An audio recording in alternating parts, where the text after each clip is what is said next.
comer porco. Mas agora, criar e vender, pode? Se eu estou vendendo para que as pessoas consumam, eu estou sendo incoerente.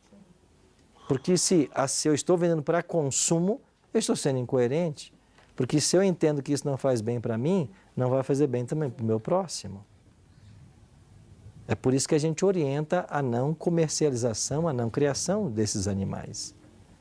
Se você tem lá um porco na sua casa e você não comercializa, você não vai comê-lo, ele está aí porque alguém presenteou, porque apareceu no seu quintal, nenhum problema em estar aí. O que não pode é nós comermos. Por que Deus está dizendo isso? E aí quando eu assumo, não, eu vou comer mesmo que Deus tenha dito que não pode, eu estou dizendo que eu sou mais inteligente que Deus, mais sábio que Deus. Ele falou, mas ele não sabe de tudo, não. O porco, por exemplo, que é o animal mais comum, alguns dizem assim, não, pastor, o porco de hoje é diferente. Ele vive hoje num chiqueiro onde tem piso, a gente dá banho nele. Veja, porco não é imundo por uma questão higiênica. Porco é imundo por uma questão biológica. Todos os animais que estão proibidos na Bíblia, não é por causa do ambiente que ele vive ou daquilo que ele come. É porque não serve para alimento. Você quer ver um exemplo interessante? Eu não li aqui na Bíblia que dos peixes que não têm barbatanas e escamas a gente não deve comer. Eu estava dando um seminário outro dia sobre o Apocalipse e para umas 10, 12 pessoas. E havia entre eles ali uma mulher que havia feito um pós-doutorado em peixes. Ela havia estudado a vida inteira peixes. E aí eu aproveitei e perguntei, escuta, a senhora é pós-doutora, né? Em ictiologia, o estudo dos peixes. Escuta, me responda uma pergunta. O que a ciência tem a dizer sobre os peixes que têm escamas e barbatanas e os que não têm? Ela disse assim, é muito simples. As descobertas recentes mostram que os peixes que não têm escamas e barbatanas possuem uma enzima prejudicial ao ser humano. Eu disse, a senhora está brincando? Ela disse, não.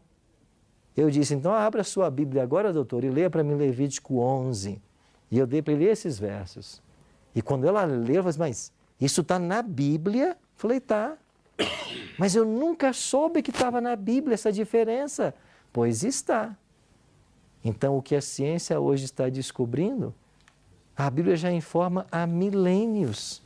É porque a Bíblia não dá um motivo, não explica a questão científica, mas se é o Criador quem está dizendo, ele sabe, certo? Pois não, pastor? Ok.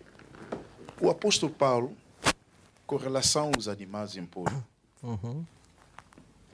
havia também essa dúvida com os hebreus.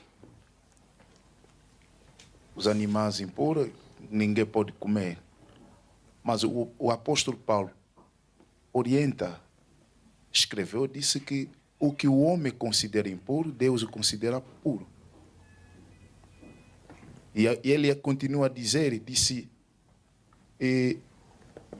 para consumirmos tudo que se vende na praça. Agora, como é que o pastor explica isso? Ok.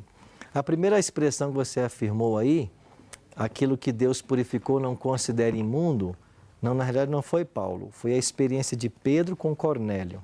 Isso está em Atos, capítulo 8. Então veja, em Atos capítulo 8, você tem a história de Pedro. E Cornélio era um gentio. E Cornélio queria uma entrevista com Pedro. E enviou mensageiros à casa de Pedro. Só que antes que os mensageiros chegassem, Pedro estava aguardando que a refeição lhe fosse preparada. Aí Pedro teve uma visão. Assim a Bíblia diz. Ele teve uma visão. O que ele viu na visão? Um lençol baixando do céu e em cima desse lençol toda a espécie de animais, quadrúpedes e répteis da terra. Aí uma voz surgiu e disse assim, Pedro, mata e come. Aí ele disse assim, Senhor, eu jamais comi coisa comum ou imunda.